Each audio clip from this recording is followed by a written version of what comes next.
So Fully Raw Christina made a video about fish, why she does not eat fish and why you shouldn't eat fish. I think what is the title? Why I'll never eat fish again, right? So first, Christina is right that the fish industry is terrible for the environment, terrible for the fish, obviously.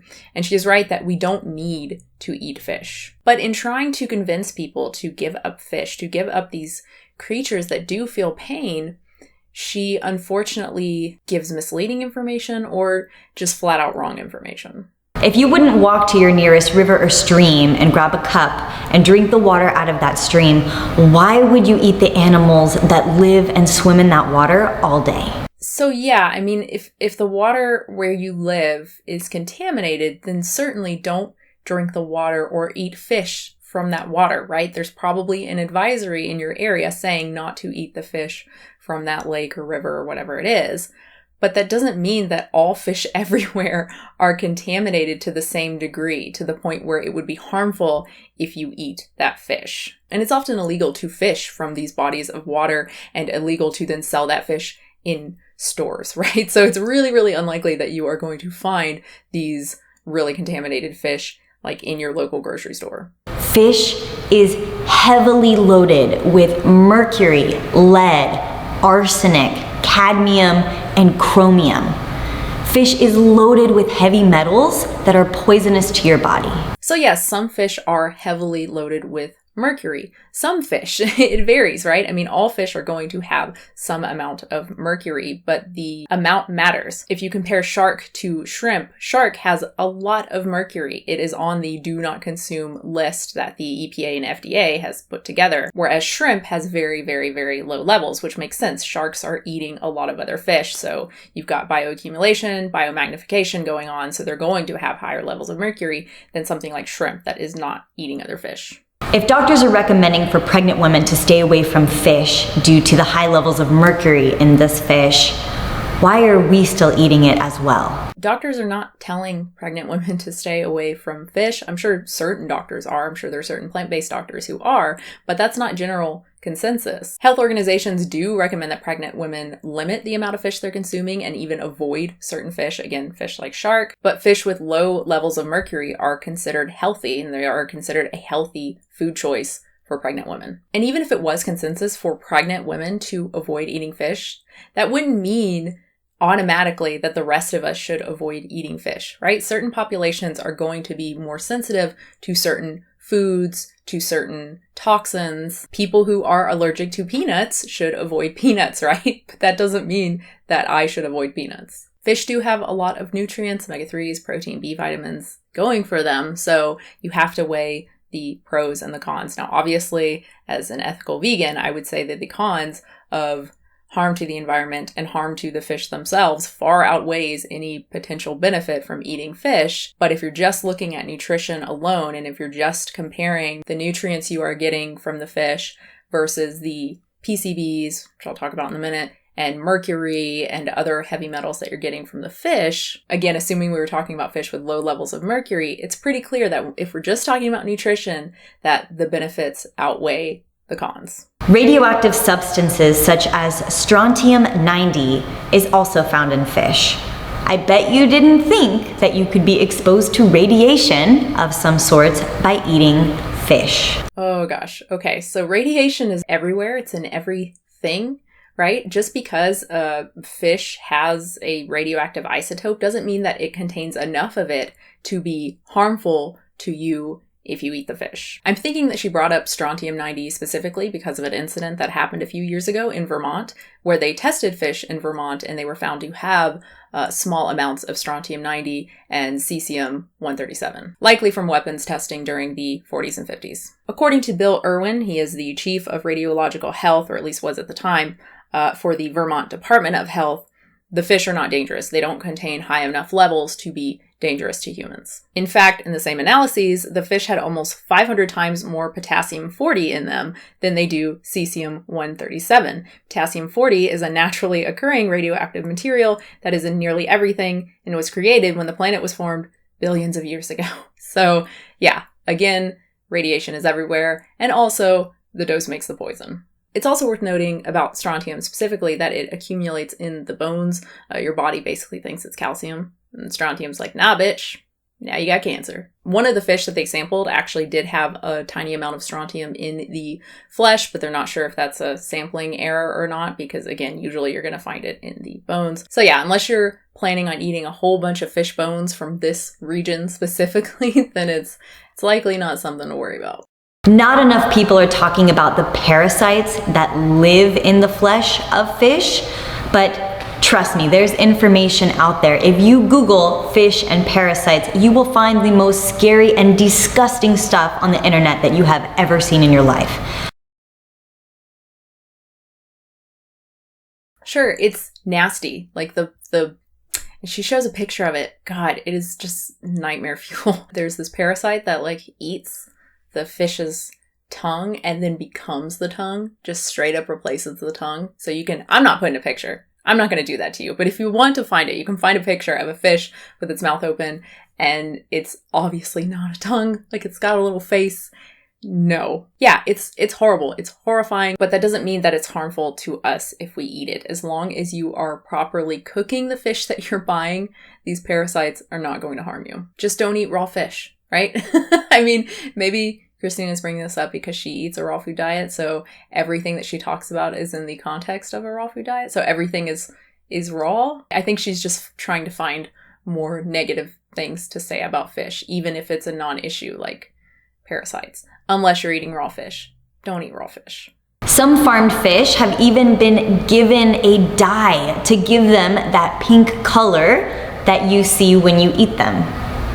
Imagine that color of that fish that you've eaten is not actually the real color of the fish. Okay, I mean, that doesn't mean that it's harmful, right? It's this whole, like, it's unnatural, so it must be bad is the implication, I guess. But by all accounts, it's fine. It's just carotenoids that are either coming from just ground up fish that they are feeding to the salmon. It's fish that the salmon would otherwise eat in the wild, or it's synthetically produced in a lab. You can argue that it's dumb. I mean, yeah, it's pretty ridiculous. The only reason they're doing this is because consumers want it. And apparently it's actually pretty expensive. So it's likely increasing the cost of salmon, which is already fairly costly. So yeah, it's dumb, but that doesn't mean that it's harmful. Another health consideration is the omega-3 argument. A lot of people say, oh, you have to eat fish because of the omega-3 fatty acids.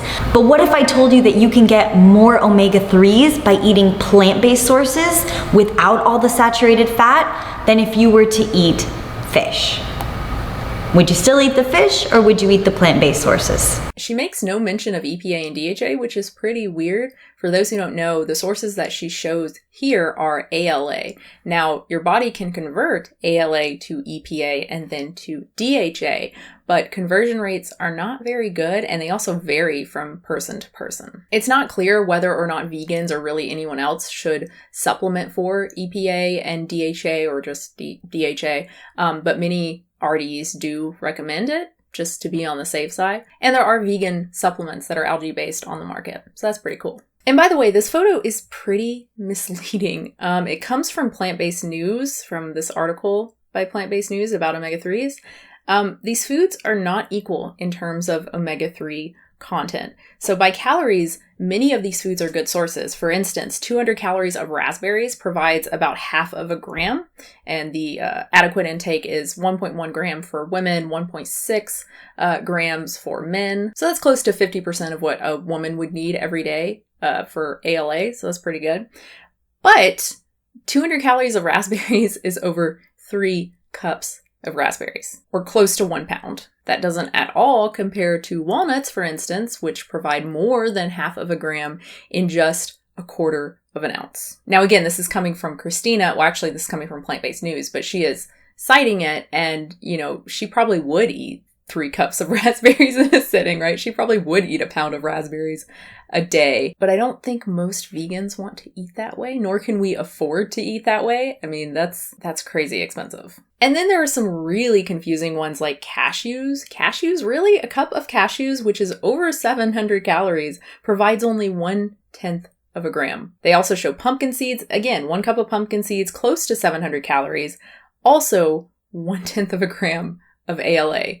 These are not good sources of omega-3s. Why are they in this picture? What is happening? She also says later in the video that pumpkin, like the pumpkin flesh, is a good source of omega-3s.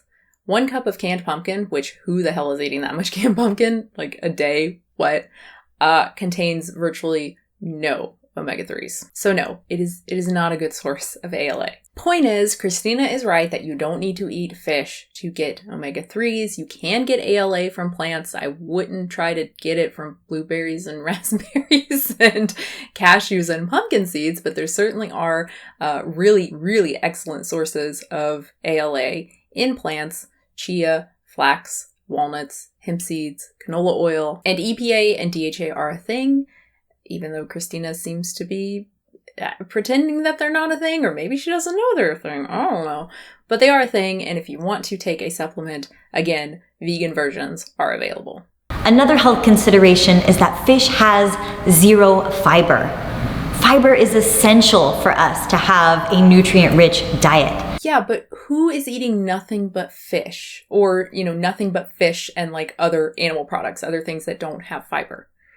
I mean, yeah, carnivores, okay, but who credible is recommending that? Like, all major health organizations, governing bodies recommend that everybody eat fibrous foods, whether or not you eat fish or other animal products. That would be like me saying, don't eat walnuts because they don't have B12, or don't eat avocados because they don't have vitamin D. I mean, look, most foods don't have every single essential nutrient that we need. This is why it's so important to eat a balanced diet that has a wide array of foods, and, foods that are good sources of protein, foods that are good sources of, fat, foods that are good sources of B vitamins and zinc and all that kind of stuff. And obviously for vegans, we want to eat a balanced diet and some important supplements like B12.